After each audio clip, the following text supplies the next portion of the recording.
Oh, hey, Jazz, what's up? Yeah, so, you know what I realized? We didn't record an episode this week. Yeah, man, I know you're busy. I'm busy too.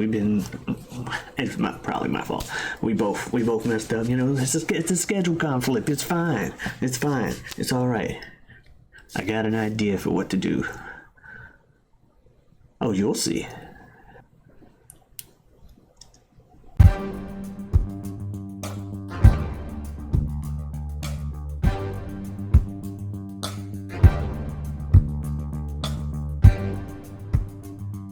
Because I'm Omari and I'm awesome.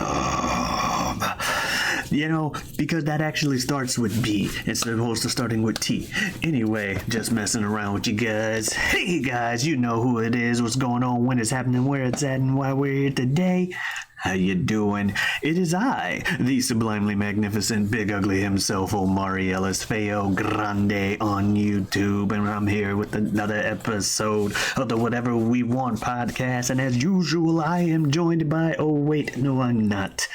I am alone today. Which means I do not have beside me the fantastic, the wonderful, one of the hardest working men in the business, the ever-acting, ever-rapping, Superjaz will not be joining us. You can also call him Jazz, JT, whatever you want, what have you, and the like. You know how it goes. But yes, this is normally the Whatever We Want podcast, but since there is no we today and there is only me, it is the Whatever I Want podcast, where I will do just that, talk about whatever I want. I will not lead the conversation will lead me, and I will let the chips fall where they may, just like every Wednesday. Alright, so what do I want to talk about? You know, I thought about that pretty hard before starting recording this, and then I was like, you know what? I'm going to talk about some shit I like. You know, you guys probably have a fair idea of some things I like. You know, it's not like they're in the background all the time behind me. So, you know, I could talk about, you know, Street Fighter. I could talk about Dragon Ball. I could talk about myself. But I'm going to start talking about one of my favorite series because it has a game coming out in about 2 months now, and I mentioned it numerous times on here. It's one of the series. There are very few series that the second a new game gets announced within them that I'm not like, or yeah, there are very few series where the second is like, they announced the next entry. Oh man, I gotta get it. They already got my money. There's not that many series where I can say they have my money that aren't fighting games related. Actually, before I get to that, let's see. What series do I think of that they have my money when they make a new one? Obviously, there's the obvious one that is going to go back into the topic I was going to talk about first. But before that, most of them are fighting game related. Yeah. Street Fighter. I'm getting Street Fighter 6 eventually. They pretty much have my money with new main installments. Same thing with Tekken, because I've pretty much owned every Tekken at least at some point in my life. I know I at least had one copy of Tekken 4, even if I didn't have it long. But yeah, I've had every Tekken, even if I don't play it that much. Soul Calibur, I'm pretty much gonna buy when it comes out. I love that series. That series, I think I've mentioned it on here, is dear to me because it literally helped found the foundation of one of my friendships or friend groups. Like the first of us like met around a Soul Calibur 2 machine and would just hang around that at the same arcade until, you know, here we are over a decade and a half later and still friends. That's ridiculous. So Soul Calibur, mainly because of 2, will always be like up there for me. So they got my money for life. And aside from that, I don't know. There may be other fighting game series. Oh, Mortal Kombat. I've had a version of every Mortal Kombat at some point. I don't have a collection of them in front of me. That kind of sucks. But I know at some point in my life, I've owned every like fighting game for Mortal Kombat's like main series. Even MK versus DC, there was like I had a 360 for like a whole year at one point, and I had MK versus DC on that because MK had my money back then.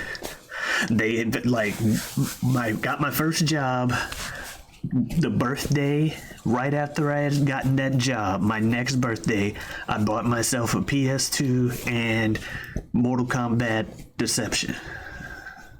Yeah, Deception. Mortal Kombat Deception. I was like, I'm already going to do it. I'm gonna play this fucking game. And then, obviously, so non-fighting game wise, the one series I can think of off the top of my head where they just have my money when they come out with the new one. And it's not even something like Final Fantasy.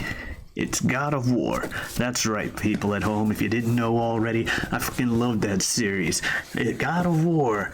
See, I'm a guy, and a lot of this is going to be stuff I've said on the show before, but you know what?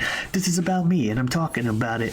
But let me tell you, God of War is a great series, and it appealed to me right off the bat because I'm a sucker for vengeance tales.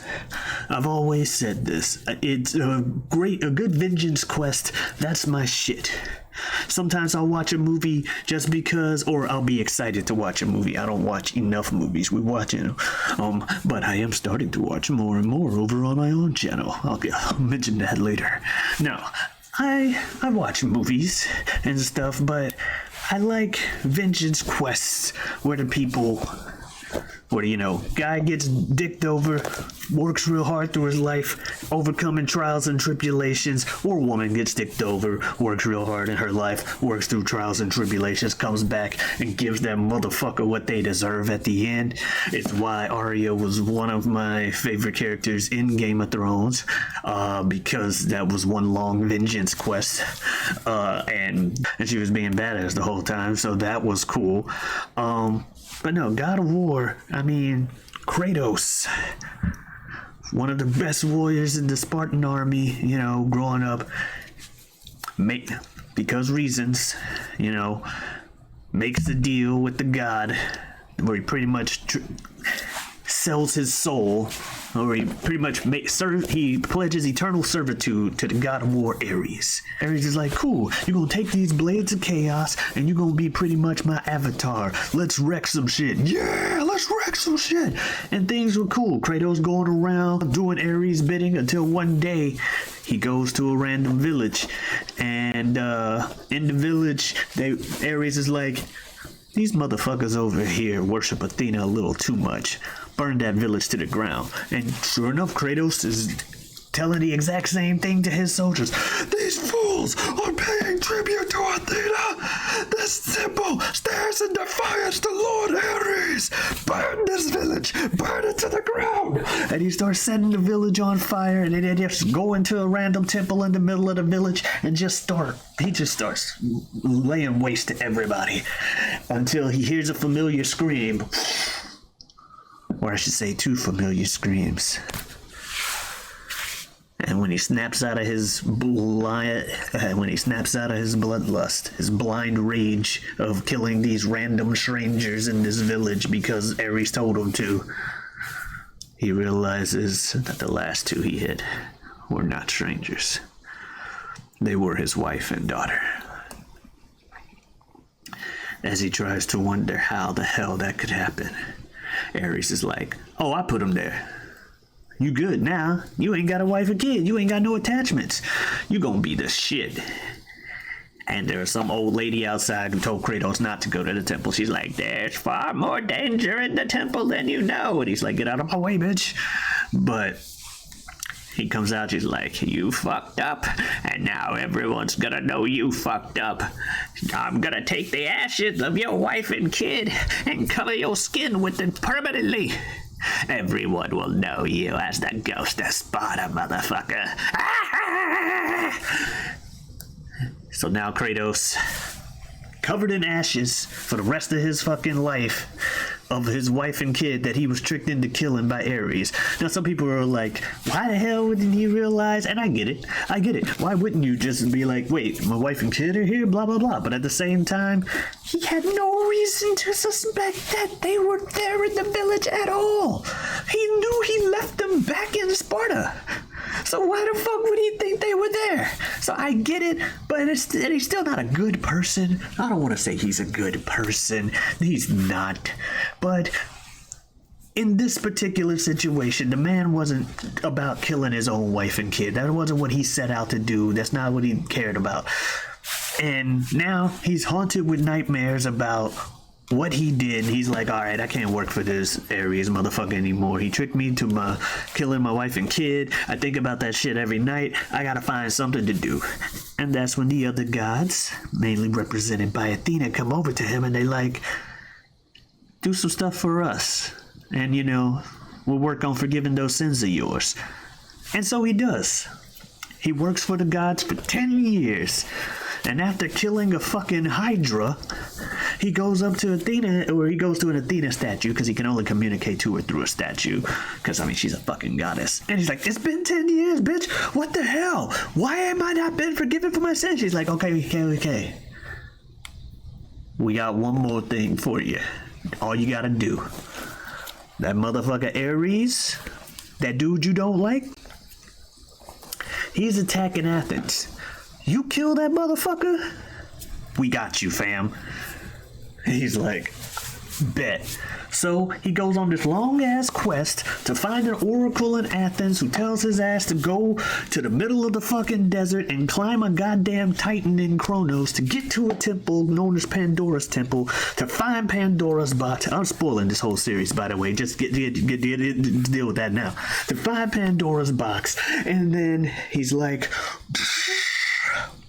And after going through all of the whole fucking temple, goes through all these puzzles and shit, has to pretty much rearrange the damn temple. I don't know how there's so many dead bodies at this temple unless it just resets itself every time a traveler dies. Because some of those areas you get to, it's like, nigga, the temple fell in half. How were the dead bodies up here? How did y'all get up here? I had to do all that shit down there. Fight a giant ass fucking super minotaur, which I still love that fight to this day. Like, it's easier now than I remember it back then, but I love the fight. Anyway, I had to fight a fucking super minotaur, and I had to fight Medusa and all this other shit, and y'all just got up here to the fucking top area. Y'all just messed up. What the fuck? How the hell? Anyway, Kratos gets Pandora's box because inside's supposed to be the power to kill a god. And so he's taking it, getting ready to leave the temple, and across the fucking country, back in Athens, fucking Ares is like, oh, you got Pandora's box? Nah. Fuck you, nigga.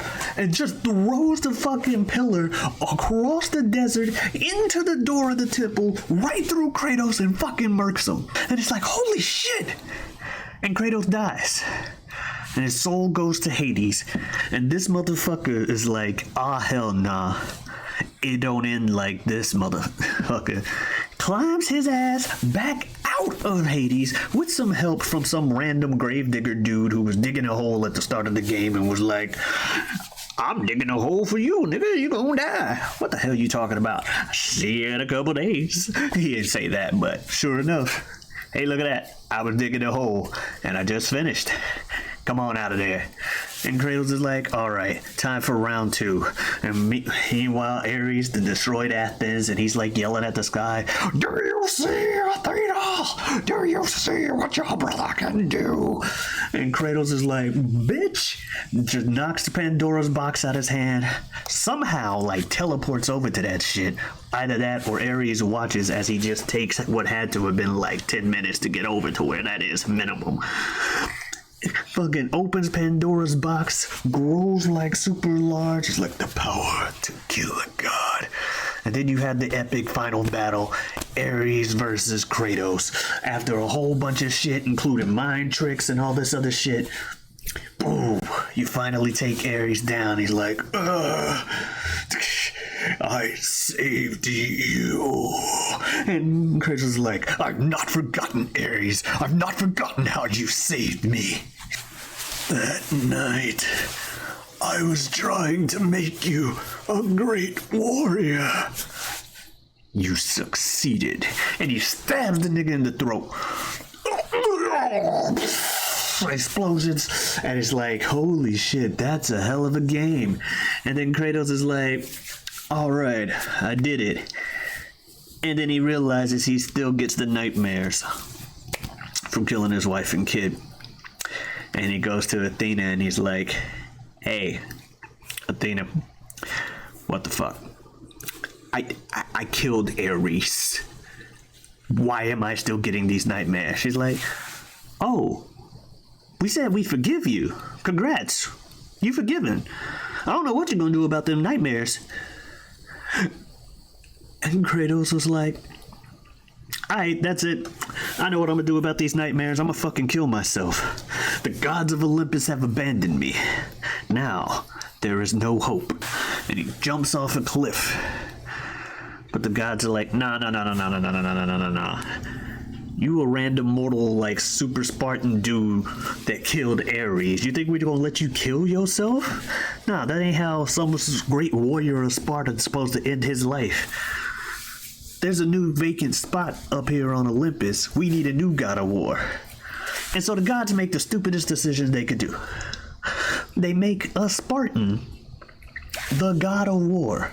So naturally, we get to God of War 2. I'm not going to deal with the middle games or whatever, but there's some stuff that happens to further make these decisions of Kratos, but you can watch or play those. Anyway, get to God of War 2. Turns out, when you make a Spartan the god of war, he just goes to war with everybody. Which, again, want to emphasize, while you can empathize with Kratos about the whole wife and daughter thing, he's still not the best of people. Okay, there's like a trap in every main game 1 through 3 that cements home that this is not a good person at heart. He just so happens he's the protagonist. He's not the good guy. Alright? Alright. Eventually the gods are like, yeah, we kind of fucked up, so what we gonna do about this? So it's just like, I got an idea. Send that motherfucker to Rhodes. Oh no, where's he at right now? He's over in Rhodes. Alright, I got an idea. So he pretty much tricks Kratos into fighting the Colossus of Rhodes. Then, like, an attempt, giant enemy, and he's like, the only way you gonna beat that is with this blade of Olympus. You put your power into it and you can murk that thing. And Kratos is like, that's my kind of shit. So he grabs the sword, murks that thing, but in order to use it, he had to drain his godlike power into the blade. And as he beats it, he's like posing around. He's like, do you see, Athena? Do you see what the god of war can do? And, oh no, do you see, Athena? Do you need any more proof than this? And the statue falls on him. And he's like, oh shit, I've been paid. Oh, lots and lots of pain. Goes to try to put his power in the sword as Zeus shows up like, you've been acting up and we gotta put you down. Unless you kneel to me right now, we gotta end this shit. And Kratos is like, fuck you. And so Zeus is like, well, so Zeus stabs him. And as he's stabbing, he's like, you could have chosen this. We could have ruled together. But you've chosen death. And Kratos is like, a choice from the gods is as useless as the gods themselves. And even as you draw your last breath, you continue to defy me. You will never rule Olympus. The cycle ends here. And stabs him. And Kratos dies. Again. But as he's on his way to Hades, he hears some whispers from the Titan Gaia like, are you really gonna go out like a little bitch? You gonna let Zeus punk you like that? And Kratos is like, no, I ain't no punk bitch. Like, damn right, what you gonna do? I'ma kill a nigga named Zeus to get your ass out of here. You gotta go. And so he climbs his ass out of Hades a second time. And he's like, all right, I gotta go kill Zeus. And somehow just a random flaming Pegasus just lands like, here you go. Go where you need to go. And so he goes to find the Sisters of Fate, as Gaia tells him to. Because apparently they can send him back in time if need be. If he gains his favor from the sisters, he can be sent back in time and redo something and undo Zeus killing him.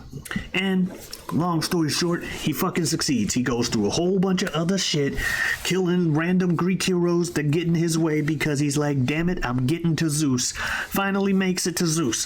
Because I'm fast forwarding now, because I don't need to spend this whole video talking about God of War. Finally makes it to Zeus. He finally makes it to the Sisters of Fate. My bad. He makes it to the Sisters of Fate, kills the people who control time its fucking self. And he just murks the three of them. And he's like, all right, I got access to their time travel shit. I'm gonna go back. I could just go back to before I killed my wife and kid and stop myself.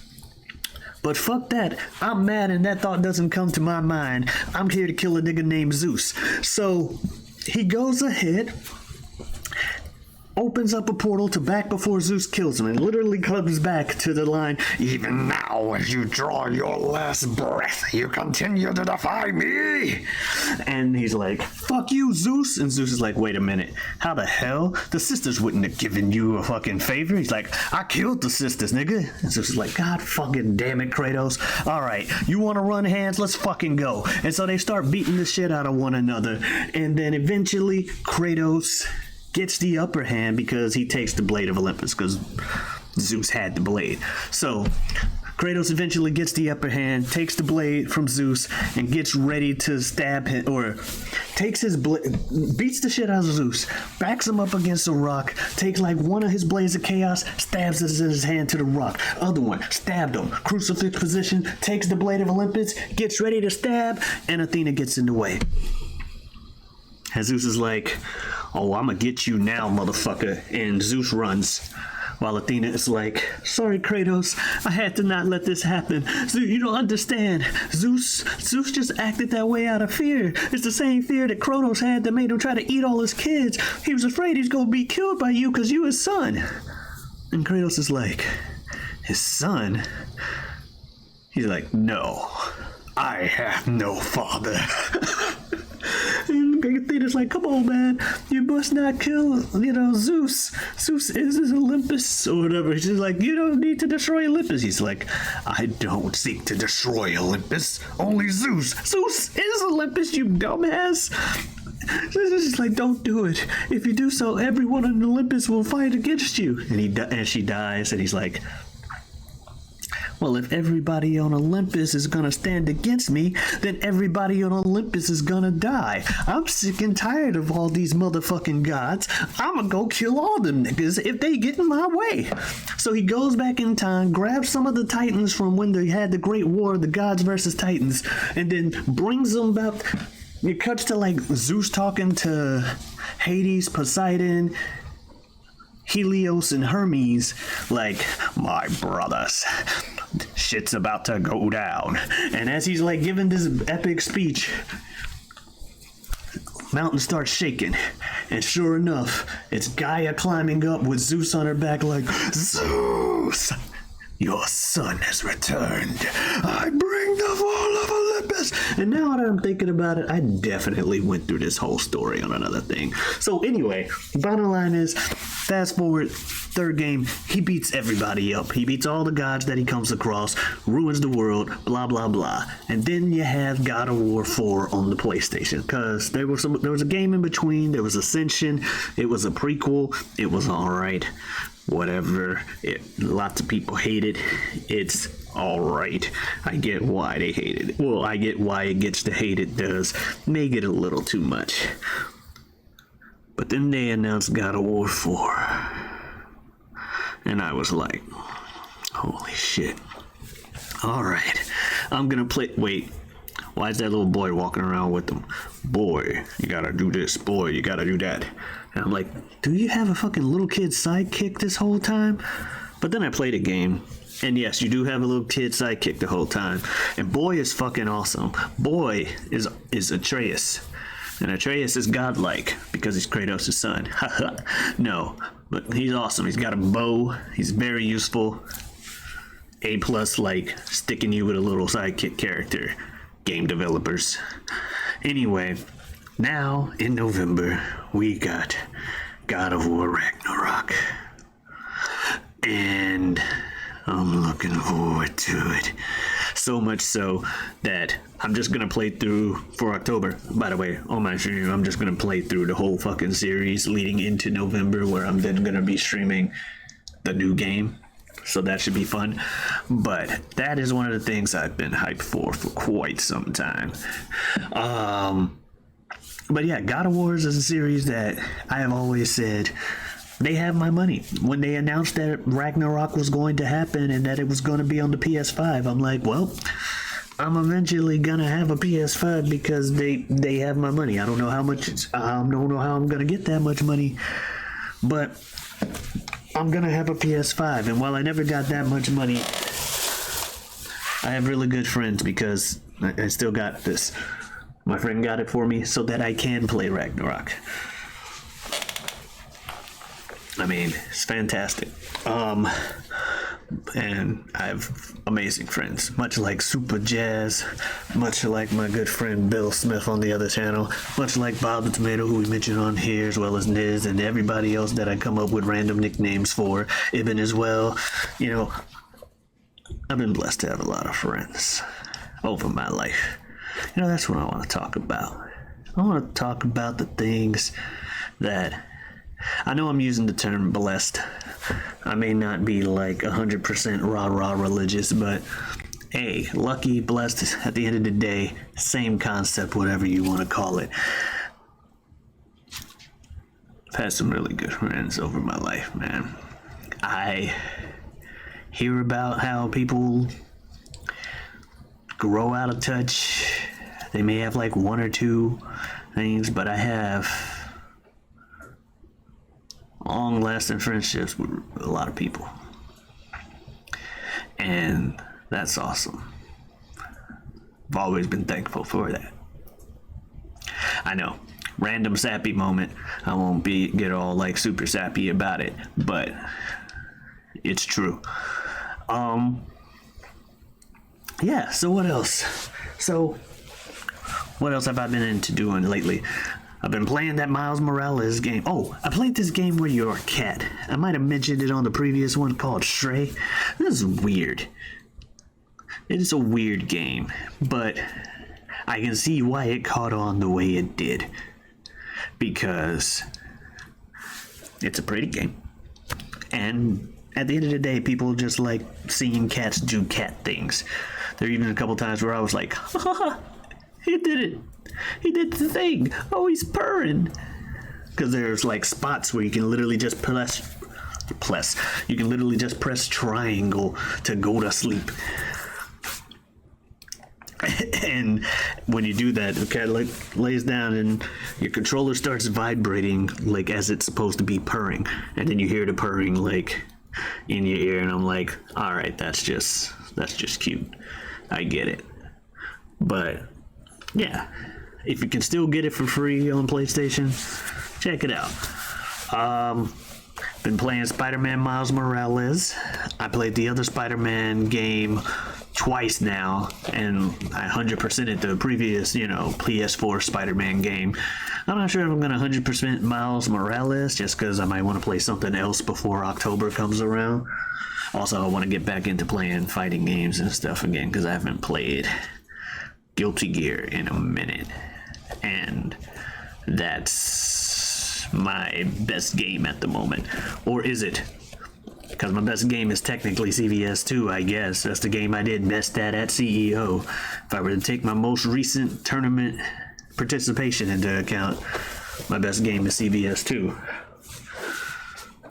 That's where I went 3-2? think I went 3 and 2. I either went 2 and 2 or 3 and 2.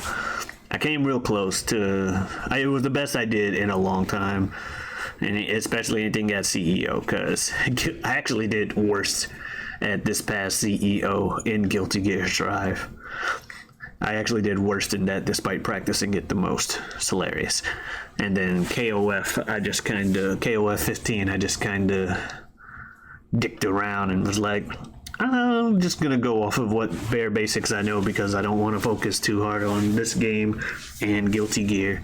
I wanted to focus on Guilty Gear, so that. And I didn't bother with Street Fighter. CEO last December, that one. CEO 2021, I decided that once I went 2 and 2 there, I was like, alright, I'm done with Street Fighter 5. I finally got to a point where I didn't go winless in this game at CEO, and Street Fighter 6 is around the corner. I'm gonna chill out on Street Fighter 5. And I have. I really have. And I like the game. I'll still play it, but my friends don't really like it, so I'll play KOF. KOF 15 is fun as hell. I need to actually practice that game instead of playing it once a week. But, you know, my dude Terry Bogard is awesome. Mr. English Supreme. It's okay. It's hilarious. I remember seeing that character in CVS 2. CVS 2 is the whole reason I even know who Terry Bogard is. Because I was just playing with characters like Ken, who's my go-to in just about every game, and Kyo, and some other characters in that game. And then I saw Terry, I was like, who the hell is this pizza guy looking ass dude? But while everybody in the game is speaking Japanese, you got this guy just, hey, come on. And I'm like, that's hilarious and awesome. Like, hilarious in an awesome way. And just the more he just randomly said stuff in English, but with the Japanese accent, it was more and more hilarious. And then I learned that this dude is one of the most popular characters out there, at least in, like, people that pay attention to fighting games and shit. Terry Bogard, he's one of the main characters of SNK, and that's pretty awesome. And eventually I start playing, I'm like, oh, this character's hella fun to play too, so he became one of my go-tos in all the games. Same thing with or just like Ken is. And sure enough, if and when Ken gets announced for Street Fighter 6, that'll probably be the first character that I'm playing in that game. And then I might switch to something else, because in Guilty Gear, I normally play Kai, who plays a lot very similar to Ken. Oh, he has a fireball. Oh, he has an uppercut. Oh, he has a forward advancing special move. It's not a Tatsu. That's the only reason I said that. So I'm like, all right, yeah. Usually I play Kai, but Guilty Gear Strive ended up picking Giovanna because she seemed like she'd be fun to play because I like playing Rushdown. And sure enough, there we have it. Rushdown. All right, so I just realized something. I don't give a damn about that. Here's some opinions. Tell you some opinions on some things. No, I don't. I'm not telling you nothing. What else have I seen recently? Oh shit. All right, so there's two things that I've seen recently that I really want to talk about, but they're potential content for my other channel.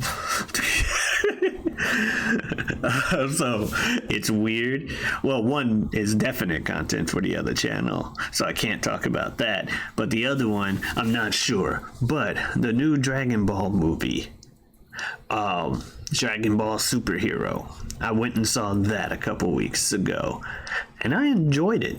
I won't go into too much detail why, but I enjoyed it. And even if I don't have, and even if Superjaz does see me saying that I enjoyed it, I don't feel like that spoils anything about the movie, considering I've enjoyed the majority of the Dragon Ball movies, and he knew that going into them. Even his least favorite one, which I don't need to go into here. Okay, it's not his least favorite one. It's like his second or third least favorite one. I'm not going to go into that here. Bottom line is Dragon Ball Superhero. I'd be interested to get his opinion on and see that. Not sure if Bill watches Dragon Ball. Well, I think he watched it a little bit, but I don't think he was ever big on it. Yeah. But no, I've been watching a lot of stuff lately, and you can see the stuff on the other channel. I might as well talk about it. This guy hasn't seen. That's right, I can talk about what I want. It's my channel. It's my time. All right? It's my time. And my fell off. All right, so if you don't know what that's a reference to, it's from a movie. It's from a thing called "Wrestling Isn't Wrestling." It's a hilarious line in a song, and making fun of Triple H's theme. So check that out. But no, some things I've been seeing over there that I should have seen a long ass time ago. You know, your classics that aren't really classics, but they're more like people. They're remembered fondly by the people who remember them at all. So you got your things like Bloodsport, where while it may not be seen as a classic on the grand scale, motherfuckers that watch Bloodsport, they fucking love them some Bloodsport. So it's a classic in my book. Or at least I've seen it as a classic, always heard it as a classic. And it's a fantastic movie. I will say the majority of the 80s movies we watch just make me want to watch Bloodsport again, which is hilarious. We watched other movies from other things, like I think I've suggested 2 3D animated movies, fucking Big Hero 6 and How to Train Your Dragon. Bill suggested some great, like, films. Like, I had never actually fully seen The Departed. Finally saw that. I had seen bits and pieces via memes and stuff like that, like the final elevator thing to the Dear Sister meme, the whole ooh what you say thing, showing my age a little bit. But another thing that I should have watched and should have seen before we got around to it on this was Hamilton. And I will say that is a musical that, while it's still not my favorite musical, and again, I'm the kind of person where their favorites kind of get locked in because they get enough like sentimental value attached to them. So my favorite musical would have to be Little Shop of Horrors, because a lot of sentimental value attached to that one. But I have other like musicals I like a lot. But Hamilton's getting up there. There are certain songs in that I just find myself like listening to a lot, like nonstop, where he's like, after the war I went back to New York. After the war I went back to New York.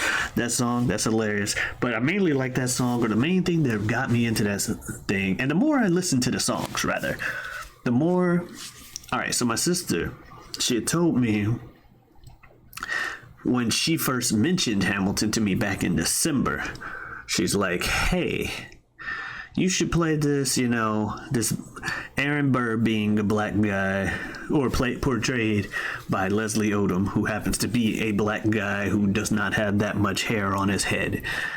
She's like, I don't know, I could see you doing this role, you know, not just because he looks like you, but, you know, you think this would be fun. And the more I look at it, the more I feel like I would enjoy the hell out of that role, because essentially like listening to his songs and stuff, and just like I said, like nonstop, I like this song, like the little After the War. That's a nice little cool thing to be like, okay, the song's starting, but the main hook for me is, you know, obviously the main, why do you assume you're the smartest in the room? Why do you assume you're the smartest in the room? Why do you assume you're the smartest in the room? Soon that attitude may be your doom. Like that shit, I was like, oh yeah.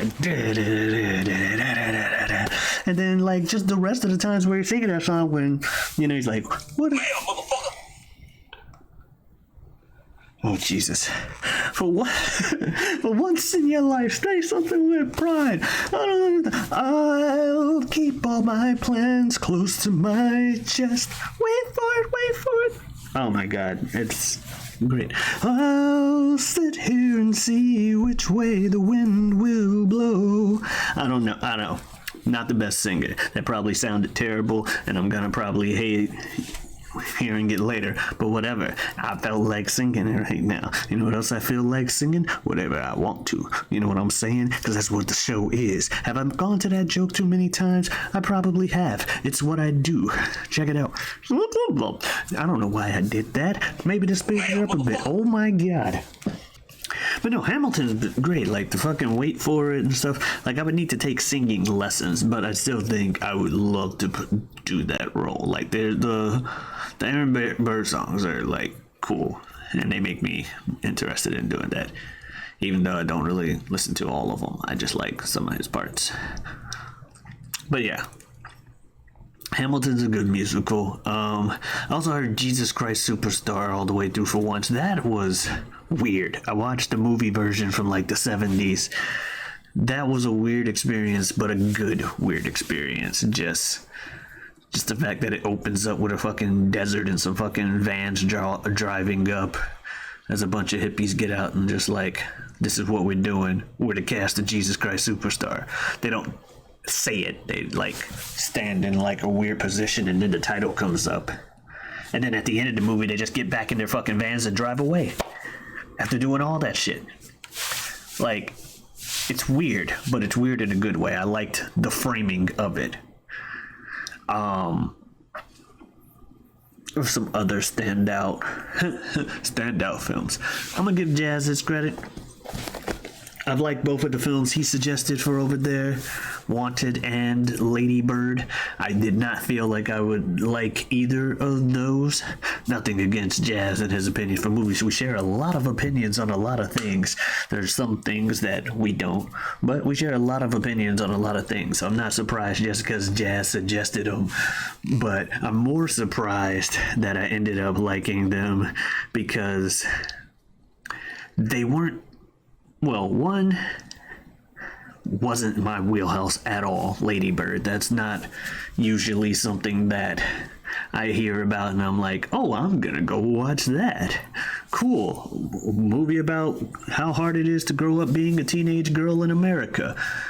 Okay. This is weird. No, I'm or like, that's my shit. No, that's not how I normally am. So I had a bit of trepidation about that one. However, watched it. Wasn't nearly as trepidatious as it was anticipated. It was actually a great movie. It was probably not something it's probably not something I would watch again because it's not in my wheelhouse, but I have literally no regrets to watching it. It was fantastic. The acting was great. It was a great movie. Wanted is a bit more in my wheelhouse, and that is stupid action times, but it just looked like it was that done badly, according to the trailers in the past, and it was just like, as stupid as the movie was meant to be, just pure dopamine injections. It was one of those things where I'm like, even back then, it's just like you get to the curving the bullets, and I was just like, their explanation for it in the trailer of just, what if I never told you bullets fly straight?